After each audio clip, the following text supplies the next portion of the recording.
Hi, everyone, and welcome. I am Bulwark Senior Editor Ben Parker here with Will Selber of the Substack Grumpy Combat Veteran and Friends.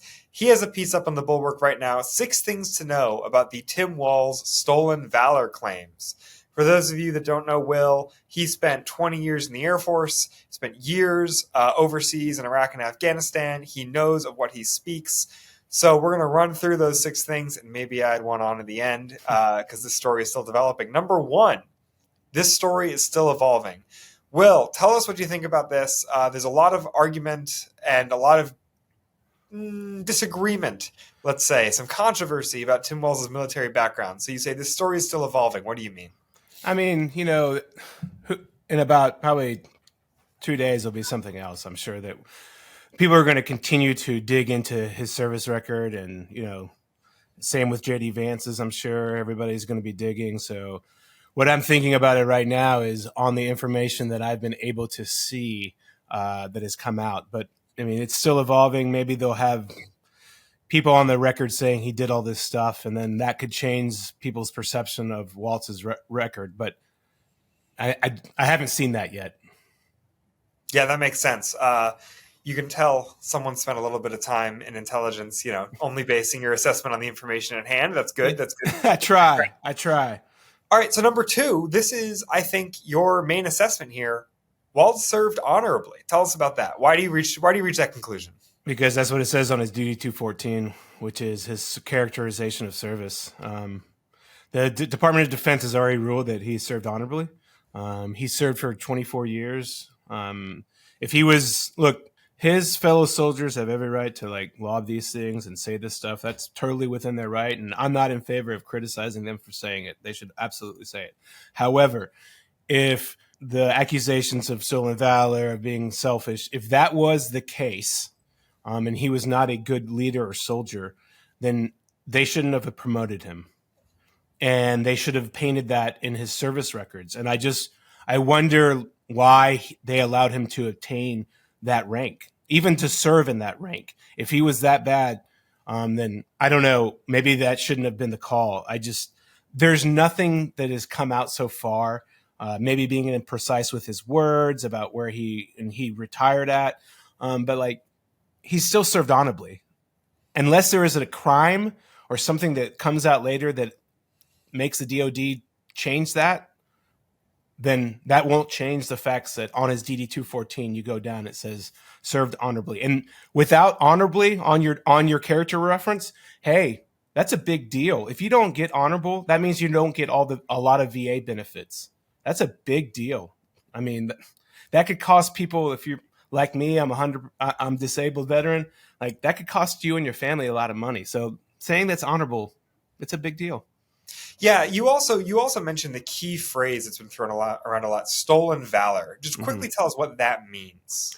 So I think there was a couple of attempts, and I'm not an expert on the original thing about stolen valor, that people were impersonating military members, and then there was an attempt to codify that. Then it was ruled unconstitutional. There's a new bill out that basically makes it illegal for people to profit off of combat action medals. So that's kind of the background of it. So it just depends on what your definition of it is. Is it stolen valor to really say that you retired as a command sergeant major instead of saying you served as a command sergeant major?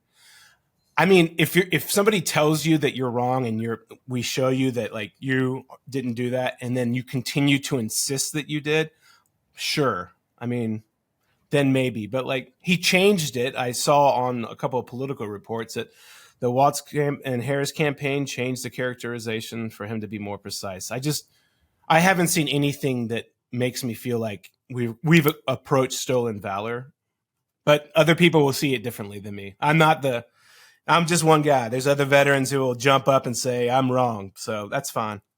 Yeah. So talk us through that a little bit. So the issue is he retired after 24 years, and the issue was what rank he held, right? So it was either he was a command sergeant major or what, and how did that all work? So from what I've read and the precise details is that he served as a rank but didn't complete the necessary coursework that is required in the National Guard for the Army. I am not an expert on the Army National Guard. I am an Air Force active duty officer, or was retired active duty officer, right? The National Guard has their own set of regulations, the own way of doing things. And so that's what they deem necessary for him to retire at that rank or obtain that rank. So he didn't do it. So he doesn't get to say that he retired in that rank. So they didn't demote him. He's served in another rank. It's not a demotion, not a demotion. So it's a difference between saying he retired as a command sergeant major and he was a command sergeant major at the time that he retired, right? More or less. I mean, yeah. I mean, it's just he served as a command sergeant major. I mean, in my opinion, why do you have to? I mean, look, I would just go with I'm a retired master sergeant. I mean, what's wrong with that? That's what I say. I mean, just me. I'm like, make it simple. My memory is really bad, so just make it simple. I'm a retired as master sergeant.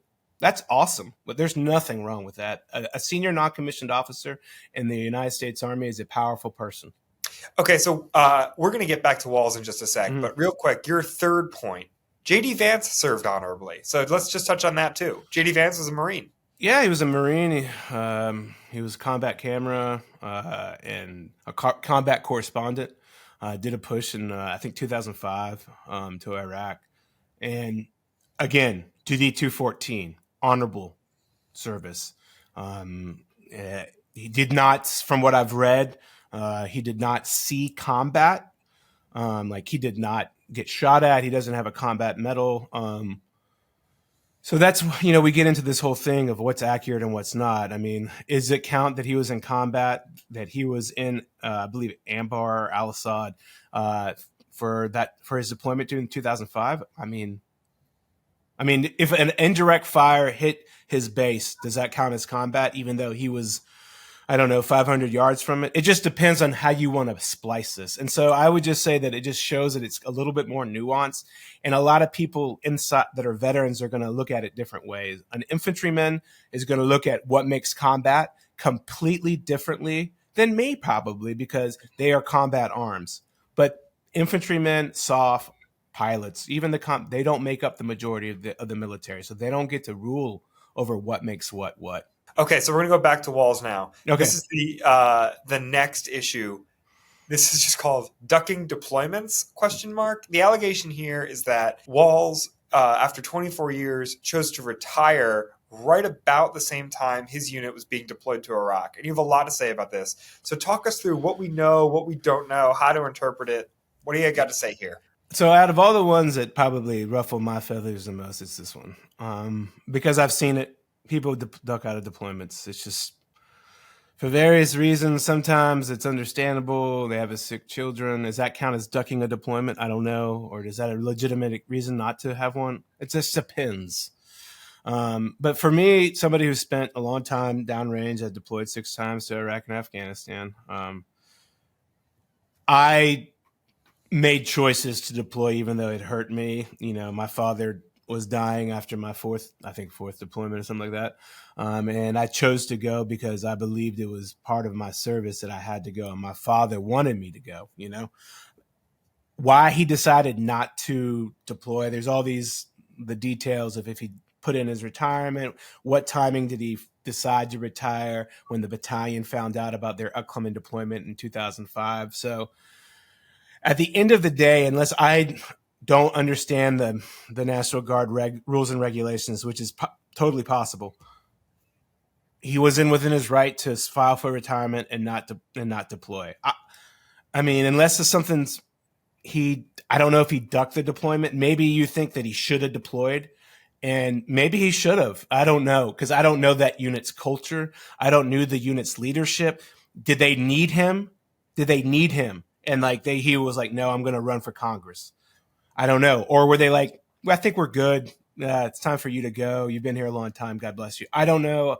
The battalion commander is out. Everybody's saying things. It's just too hard to understand at this point what exactly happened. Let me give you an example of why this is difficult. I spent, a long time, and at the end of my career, I decided to retire instead of deploying. I got offered a job to go to Iraq for a year. And I was, at that point, I was like at 20 years. And I was like, you know what? I think I'm tired. My wife and kids are tired. and I don't want to do this anymore. And Afghanistan influenced me. I just didn't have the heart to do it. Did I duck a deployment? I mean, I don't think I did.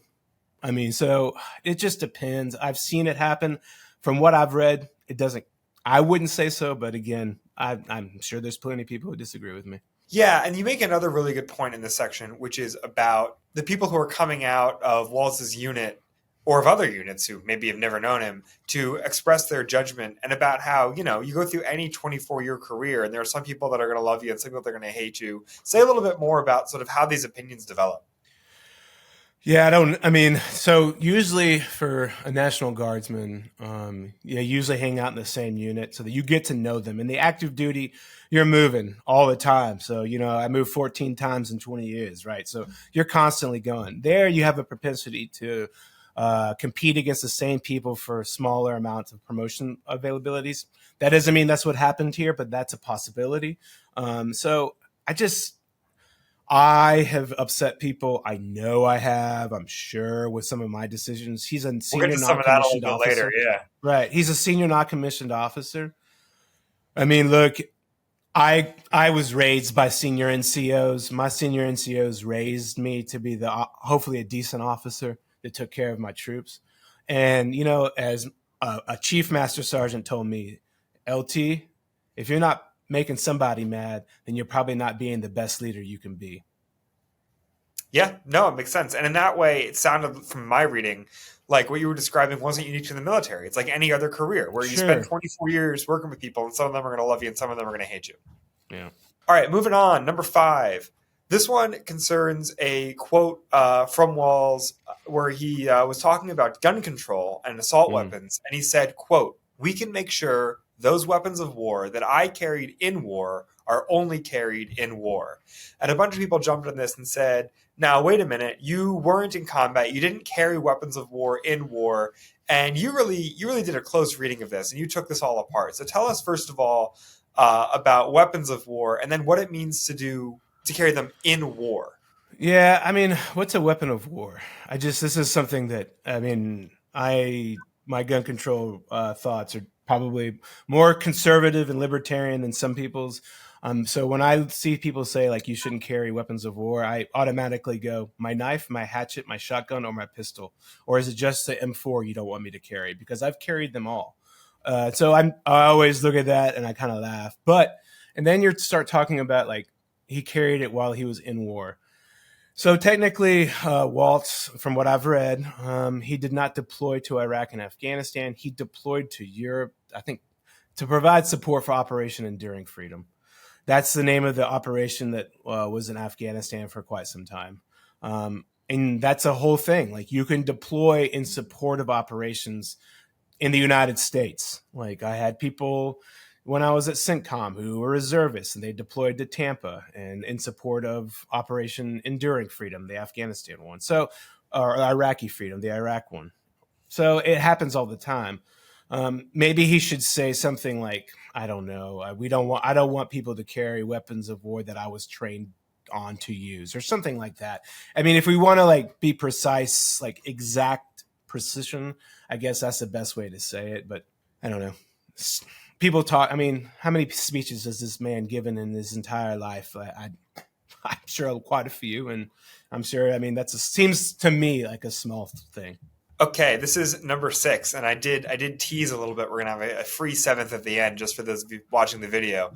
So this is actually the most important point you make, I think. Number 6, this is a veterans issue, not a veterans issue. So it doesn't work without the apostrophes, but tell us more about what you mean. Yeah, I mean, I think this issue is important for those involved in it. And I don't want to take away the people in his unit who appear to be, in my opinion, listening to them and reading them, I believe is sincere. It seems sincere to me. Maybe they're not. I don't know the situation well enough. It is an issue for them and for Walz to answer, for sure. I don't think this is the veterans issue that our two first post 9/11 veterans to make a national ticket should be really focusing on, and whoever's fault that is, I'll let other people figure out. But man, there's a lot of stuff that I'm sure more veterans would like to be focused on like why the VA is struggling still, no matter how much money we tend to pour into it, or why it's 2 days or so away from the 3-year anniversary of the fall of Afghanistan, and it seems to be that this doesn't compare to that. And those are some questions that I know for certain that combat veterans that are Bernie bros to like MAGA full all the way would love to hear somebody answer for. I just feel like this only pertains to a very few people, while the other ones pertain to all of us and could help us have a more secure country. Yeah, it would be nice if, instead of talking about an issue of a particular veteran, we're talking about the issues of veterans overall. But, we can't have nice things in our politics. Okay, free 7th issue. All right. Since we published this piece, the right-wing MAGA conspiracy theorist troll Mike Cernovich highlighted this line where you say, during my 20-year career, I demoted service members and kicked a few out of the military for issues ranging from sexual assault to refusal to take the COVID-19 vaccine. And he says, imagine bragging about destroying military careers over the COVID-19 vaccine. So my question is, Will, why did you kick people out of the military for not taking the COVID vaccine? Yeah, I mean, look, maybe I'm wrong. Look, if you want to come in and like look at what my decisions were, I have zero to hide. I looked at it from one perspective. Other commanders disagreed with me, but you know what? It was my unit, and I have commander's discretion to do what I think is right by having advice from my first sergeant, who, by the way, agreed with me, my senior enlisted, who, by the way, agreed with me, because I'm not a very smart man. I listen to what my senior NCOs tell me, and if they think this is the right call, then 99 times out of 100, I'm going to roll with it. I think that the COVID-19 was a lawful order. Now, maybe you think it should never have been there. I don't really care. That's nothing to do with me. All I know is that at that time, it was a lawful order, and it was presented to multiple service members that they were being ordered by me, by our group commander, our wing commander, all the way up, and that they were refusing it. Now they filed all the way up. How high? All the way up to where? Secretary of Defense and the President of the United States. That's where the authority rests. Yeah. So let me tell you something. Look, if you're going to say no to me for a COVID shot, then why would I trust you to get any shots? You have to take the anthrax shot. You have to take this shot. I mean, like, what are you going to say no to me about? Is it going to be that, like, hey, you got to go stand outside of that gate and have a gun, and we think that maybe there's some crazy people they're going to try to get on base? I know you're an intel nerd, and that's fine. I love them. But you need to go out there and guard the gate because there's some people that we don't know what's going to happen. That happens. I had intel people guard the gate. What if one of them was like, I don't want to do that because I just think it's wrong? Am I going to say, oh, okay? I mean, look, they had ways to go about appealing those things, and they went through it. And like I told every single one of and I was more than one, that I was like, look, if you on appeal win, I will not try to fight you. Never.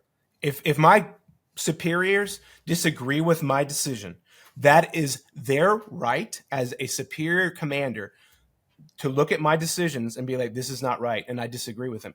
And I am a man of my word. I never interfered. So I got support all the way up and down. I'm not bragging about it. I'm just trying to say people get kicked out, all these type of things. It's a lot more messy than people think. It's not as black and white. Yeah, I think that's a good way of summarizing your whole piece. The stolen valor thing. Maybe Walz could have been a little more specific with his words. Maybe he should be in the future. But I think it's a little rich to claim that this man of the 24-year military career somehow engaged in stolen valor, especially, as you put it in the piece, for people who never wore the uniform, who never served, to be judging his service. Leave it to the people who did, I think. Yeah. Will Selber, thanks so much for joining me. The piece on the Bulwark is 6 things to know about the Tim Walz stolen valor claims. There's still a lot more in there if you've been watching this video that you can read in the piece. Thanks for watching. Thanks.